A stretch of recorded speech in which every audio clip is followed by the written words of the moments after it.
if your partner cheated and you all are trying to work through it and it isn't working or it just happened, first thing is how this conversation is had. First, with the mediator. I strongly recommend a mediator. And I recommend you not be facing each other.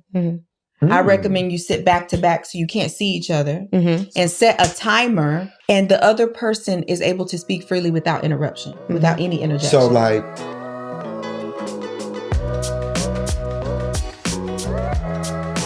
what's going on, y'all? Welcome to another episode of Romance and Real Estate, where we help you level up in life, love, and money. Yes, we back at it, man. How y'all ladies doing? Feeling good. Feeling great. Cool. Feeling great, feeling good. How are you? I'm good. You know what I'm saying? It's Monday. You know what I mean? New day, new chance. Let's go. Yeah. So, if you haven't heard, you need to go ALF Experts if you ever had interest in getting started in home care and or assisted living. Now, we basically have a done-for-you service where we take care of all your paperwork. All you got to do is basically get signed up, get onboarding, fill out all the documents, sit back, and then we'll get back with you to get your paperwork. Meanwhile, though, we'll actually provide some mentoring and mentoring for you in order to help you get prepared to start your business. But if you have a career, if you have kids, if you don't have time, it's perfect for you because we'll basically be doing the work for you. To add, once you get started, you'll have accounts set up with the city and or the government in your area to where you'll now have waivers and you'll be getting paid by Medicaid. Like you'll be in a recession-proof situation. You know what I mean? So like tap in with us. ALFexperts.com. And that's really, really an awesome opportunity because I know for us in our community, we have so many ladies who are killing it and they have extra cash flow and they're looking for opportunities where they can invest, but not be quite so exposed to losses and do something that can be maintained for a long time and maybe even pass to their children. So when you're explaining it, I'm like, this is really an opportunity that many people could take advantage of. Like this is free game. Free. Man, so I'm going to give y'all a tip. Okay. All right. So a lot of people think that the way to make big money in real estate is through flips. Obviously, we see them on HGTV. We see people in California getting, multi-million-dollar homes and they're making $500,000 a flip and so forth. Now, the truth is, yes, you can make a lot of money doing that. Good, got the systems. But the ultimate way to really win in real estate is buying and holding real estate. And so I want you to kind of like follow me a little bit. All right. But imagine having 10 houses and you now put each house is worth $200,000. The bank is typically, if you're not rehabbing them, the bank is typically going to require that you have about 20% equity in the property. Or if you fix it up, the bank could get, 20% equity if you fix it up, but if you buy it cash, you got to put 20% down. Okay. So you could get it either way you decide to go. So imagine having 10 houses and rents collected. Rents collected was on average, if you're running the play we're teaching, $2,000 per house. Okay. Because remember, you have the active business of home care, and then you have the residential assisted living facility, which is the home, the rental property. So imagine getting $2,000 per home. The cash flow on 10 houses is going to be right around $20,000. Instead of taking that money and going to buy red bottoms, purses, and or your Gucci shoes and things like that, what we suggest that you do is actually take that cash flow and put it into the first property that you purchased. Okay. So if that house was worth $200,000, you still got to make payments on other houses. You're still going to have CapEx. CapEx is expenses as vacancy rates. You're going to have repairs and things of that nature, that taxes and et cetera. So after you pay CapEx and you put that to the principal, you pay the principal of the first home, you could probably pay that home off in less than a year. Because you're doing that every month. And you're compounding against it. Therefore, once you pay that first home, now your cash flow is greater because that home is paid for. There's no mortgage. That's right. Therefore, when you take that cash and put it into the second house, the snowball effect gets greater. Yes. And you could buy that house in maybe 9 months. Then you do it again. And now you take that principal of maybe $24,000 now, and now you're putting it into the third house. Yes. And do you see how the speed and the velocity of which you buy the rental properties kind of like just propels. Now, think about it. You blink, it's 3 to 4 or 5 years later. You've paid 10 houses down. Now you have nearly $2 million in equity. Right. Equity is the money, the value of the homes. So I just told you that every bank requires for you to put down 20%. So instead of rehabbing homes now, because you have a home care business and a residential assisted living facility, what you could do now to propel that business is this. You could go to any bank and refinance the loans. Why? Because we have people in them that are paying the payments down. So if you refinance in, let's just say 4 years, $2 million refinance is going to give you back 1.5 tax free. Oh, right. Because you took it out of the home. Boom. So if you divide, let's say 40,000, 1.5 by 40,000, that's upward of 30 homes you could go get now. By just putting down the 20%. Wow. Now imagine having the 10 you have plus 30 more homes. My gosh. And putting that into the principle of 40 homes, right? 4 or 5 years repeating the same process. It's going to go faster because you have more equity. Right. But you have more homes. So give or take 4 to 5 years again. Imagine now having 40 properties at valued at $8 million that you refinance. Now you got $6 million tax free to then continue to grow your empire. So this is how people get all those doors. Listen, I get it. But once you get to a certain level, let's just say the level of 40 doors and you refinance $6 million, most people are not going to buy 40 individual properties. Correct. Most people are going to go get an apartment building because it's easier. One-time acquisition, lump sum deal. And so that's how you really upgrade. Yes. And that's how you progress to build wealth in real estate. Got it. Got it. And if you don't want to do that, that's fine. But if you have 40 doors bringing you in $2,000 because you're doing the home care play in the home, like you're winning. Yeah. No ceiling. That's $80,000 a month. That's equivalent to $1 million in cash flow just from real estate. Right. That's not counting the active income that you made in your home care business. Absolutely. Yeah. You following me on that, E? Yeah. I'm pretty sure you just blew some people's mind right there. Cool. I just wanted to drop that. That was good. It was the rinse and repeat for me. Yes, that's what it is. That's what it was. That's what it is. That's called the Burr method, but I am explaining it at a level where we're using a different tool for the renter. So typically people only collect about $300 to $500 in rent.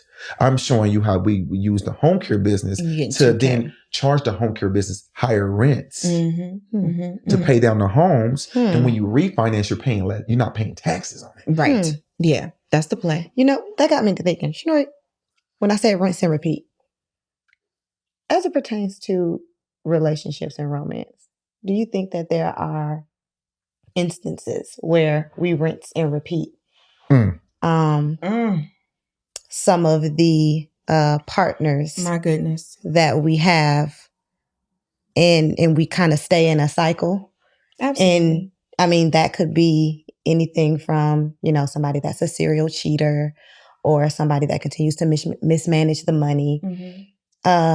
Have you ever seen that in, some of our clients or some people that we've spoken to? Well, I'm not going to talk about our clients like that, but I have I'm aware. I'm aware that it's a real, I don't want to use that word, but it's a very unhelpful cycle. Unhelpful. And so in the way that you're referencing rinsing and repeating, it's a strategy for success. Yeah. Correct. But in relationships, rinsing and repeating is often a strategy for detriment. Because rinsing and repeating, when there's no change, there's no recovery, there's no evolution, we're just going to get the same thing again. So would you be referring to sort of like a situation where somebody cheated and the person took them back? Took them back with no change. rinse and repeat. You ain't put no soap. So it's the same thing again. Right now, some people will say once a cheater, always a cheater. I believe that people are capable of change. Absolutely. We are evolving creatures. We can change. I believe people don't change for other people. They change for themselves. That's Agreed. it. So this is why I don't support anyone trying to pressure or threaten or manipulate someone else to take a different action, because it's fruitless. It's not going to result in anything. If someone wants to change, they have to have that desire for themselves in order to have the consistency and the discipline to come up with a different outcome than they've been exemplifying. So if you have someone who cheats, and so like the way they say, if the guy cheats and the woman takes him back and all we did is rinse and repeat, there's been no actual change, the likelihood of infidelity again is very, very high. Very high. What changes you look for? What, in order for it to not be as high? So you mean to tell me that you'll get your hair done, your nails done, and your makeup done, but then you won't do anything to help you? Girl, that math ain't mathing. No. So when is it going to be the time that we stop working on the outer things and start figuring out the inner things? Girl, I think the time is now. And so for you, I'd encourage you to strut over, slide over, get on through, getandstaymarried.com. Because what we have for you is not just this great conversation like we're having today. Yes. But it's an entire community to help you know and love yourself, but focus on what we put in and what we put on. So all our clients have a personal stylist, a year with a finance coach, a flexibility coach, a sex educator, because there's a lot of people having sex, but they not good at it. Oh, don't let that be you. So go ahead, sis, slide on through, getandstaymarried.com. But for now, back to the show. Yes, in order for, like if you were coaching the lady through the situation, what, you said, hey, you accepted him back with no change. All right. So I'm pretty sure some guardrails are going to be applicable in this situation. There's going to be some limitations. It's going to be some boundaries. I got you. So what change you look for? First, it starts with a conversation. But the truth is that there was a reason that the infidelity happened in the first place. So we aren't able to just move forward and talk about what's not going to happen in the future without having a real honest conversation about why it happened now. Sometimes infidelity can be like pigeonholed into, oh, well, he just wanted more sex. But usually it's not about that. It's usually about a plethora of things that just culminated into him feeling like he needed to go somewhere else to get what he wasn't getting at home. But it's not always that he's not getting sex at home. It could be he doesn't feel like he's being respected at home, or it could be that he never wanted to be in that home in the first place. It could be a lot of different things, right? So we deserve to really understand what was at the root of the infidelity in the first place. And in order to get to that, you can't be attacking him. Because remember when we talked about the layers of emotion, no one's going to reveal vulnerability when they feel like they have to be on the defensive. And you got to lead with love. You got to lead with love. So, and that's very difficult to do when you're hurt, right? Like if you hurt me and now I'm trying to lead with love to you to get to us being in a more loving manner, that is very, very difficult to do when I just want to punch you in your face. Like, and not really, we don't want any physical altercation, but that's what I'm feeling. I'm feeling anger, and I want you to hurt as bad as I hurt right now. I don't want to touch compassion for you right now. And this is why the two individuals trying to do it on their own is usually not successful. That's why there's a strong recommendation to seek a mediator, a counselor, a therapist, a community, a coach, something to help you with that. Because when you're tied up in the emotions that you're feeling, it's very difficult to focus on what the other partner needs in that moment. Absolutely. I could see it very difficult to lead with love. Absolutely. Can you give me an example of if somebody cheated on me and we have considered in just a conversation, I have not seen them, but a phone call, considered working it out. And I'm just like, man, I'm going to knock the shit out of her. That's what I feel like, right? And you like, nah, don't be yourself today. Lead with love. Man, How would you coach me through that? Because I could just see that extremely difficult if I was in that shoe. I'm trying to place myself in that position and give the consideration. I just want to know I just want to see how you would guide me through that. Absolutely. Verbally. Well, first, just because you being yourself doesn't mean you would knock her out, because you don't put your hands on women. No, I know that. I want y'all to be clear. So the first step again is we need to have a conversation, all of us together with the mediator. Yes, like I am in here, right when you all talk. And then if she cheated, this is going to be difficult, right? But I need you to be quiet, shh, and let's let her talk. Because she was the one who did the offensive behavior. Okay. She's the one we need to hear from, not you right now. In this situation, you were offended, right? And you're having all the emotions that one can expect. Right. We need to talk to the offender, who is saying she still wants to be a part of this relationship. Right. Because why? Because if you valued it so much, then why are we here? And the only way we can get to the bottom of it is by hearing from her and giving her compassion and grace. And it may be difficult for you to extend grace right now. Right. It may be Jesus. Right. And that's why you need somebody else. Eric, I'm going to be over here for a little bit. Yeah. Because the truth is, as much as you want to know, you probably won't be able to listen. Yeah. Did you hear what I said? Yeah. As much as you want to know, you won't be able to listen. And as soon as she says something, you'll want to come against it. Like you'll want to interject. And we are not.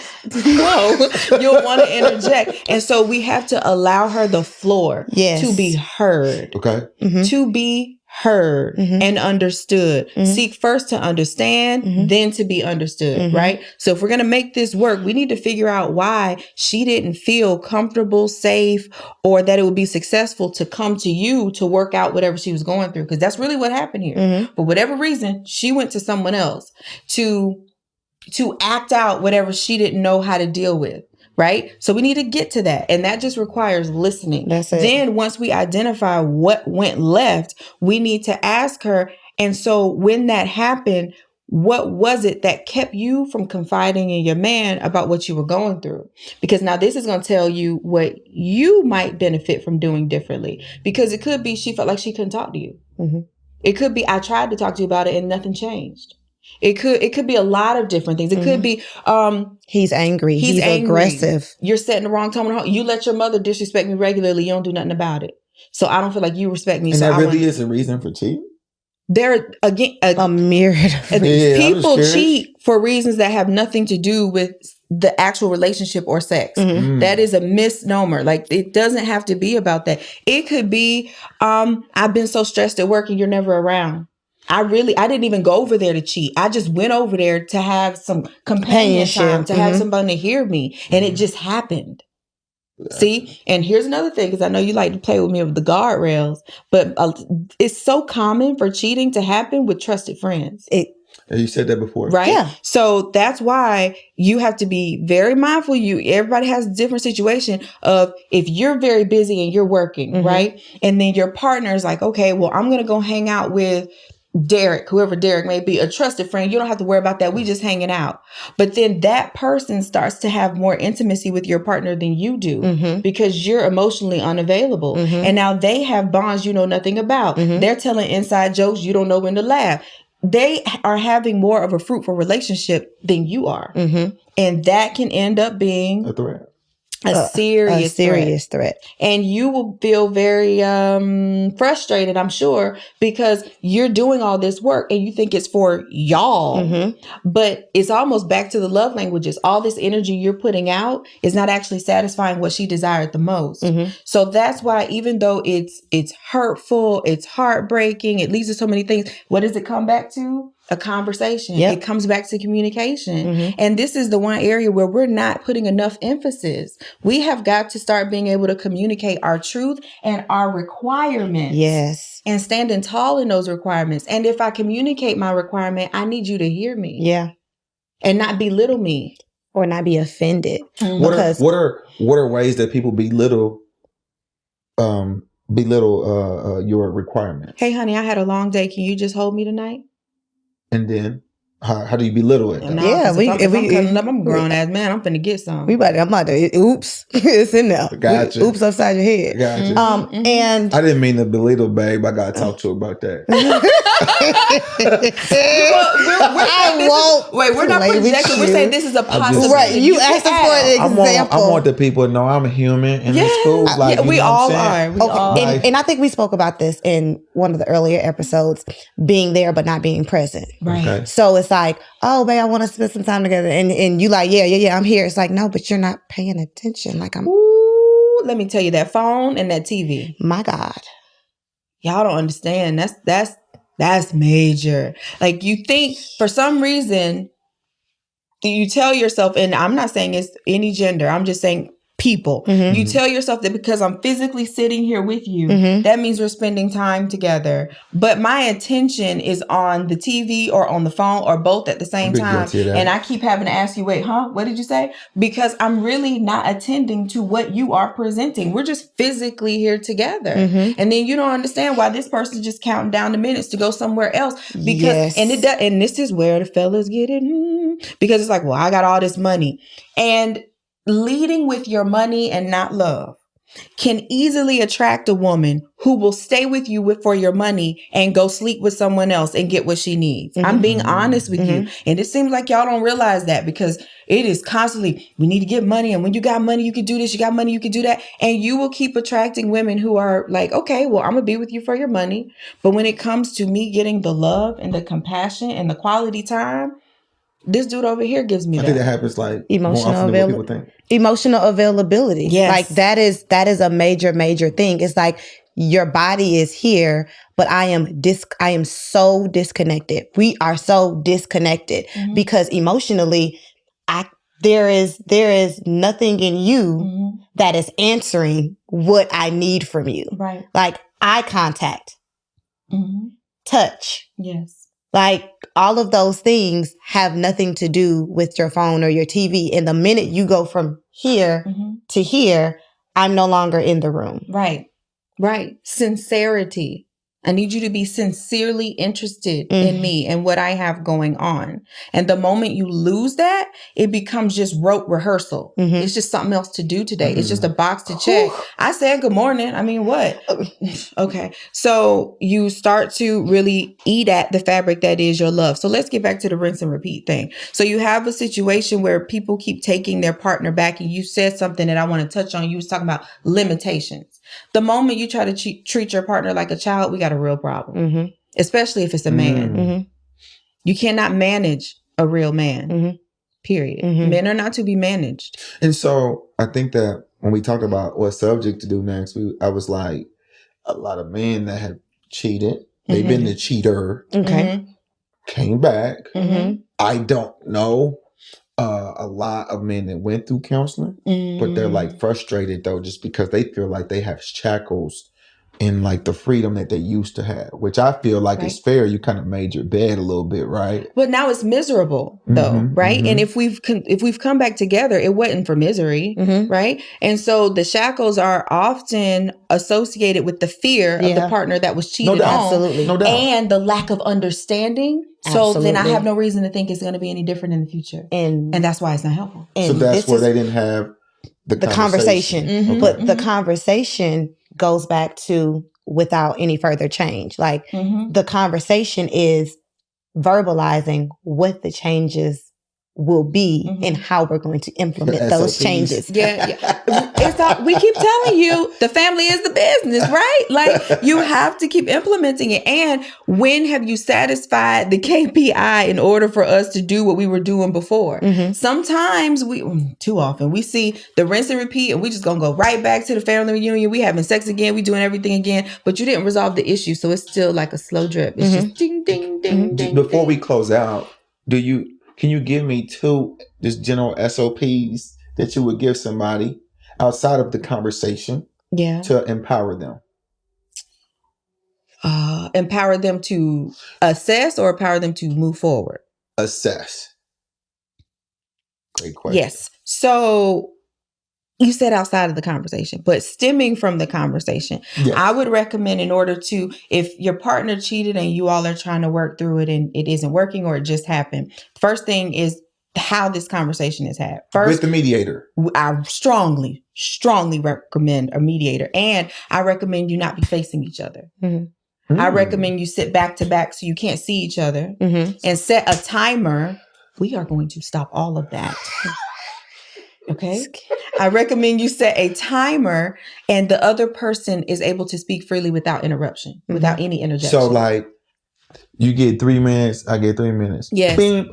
I'm done. Respond. And when you now speak, when the first person speaks again, you're practicing active listening, where you're going to repeat what you believe you heard before you insert something else. I've seen that. You've seen that? Right. And it has to be back to back, because nonverbals are so influencing. And if you can see each other, you won't respond just to what the person is saying. Yes. You respond to how they sitting or they make it fake. Oh, I'm talking about all, and you know us, we be like, right. And that can take it to a whole nother level. And then never the second, thought about that. Yeah, that's a good one. That's one. 2 is take it at face value. So if the person told you this is what the problem is, at this point, if we're really working on moving forward in trust, don't try to say, no, that's not what it is. It's something else. Take it at face value and deal with what they just gave you.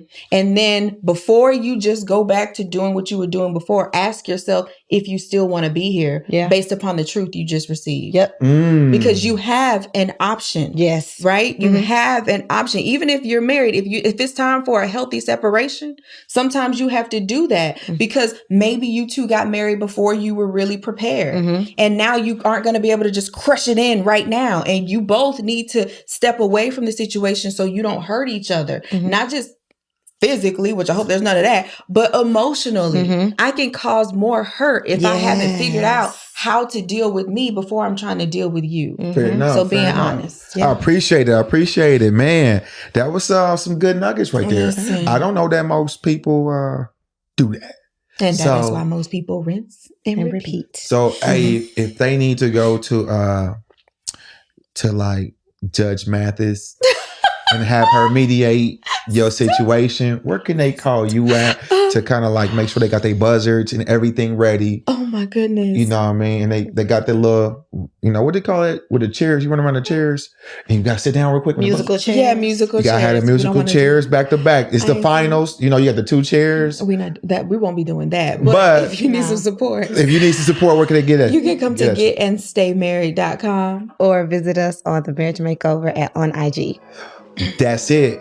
I see y'all next week. Peace. That was good. That was good tips right there. Awesome.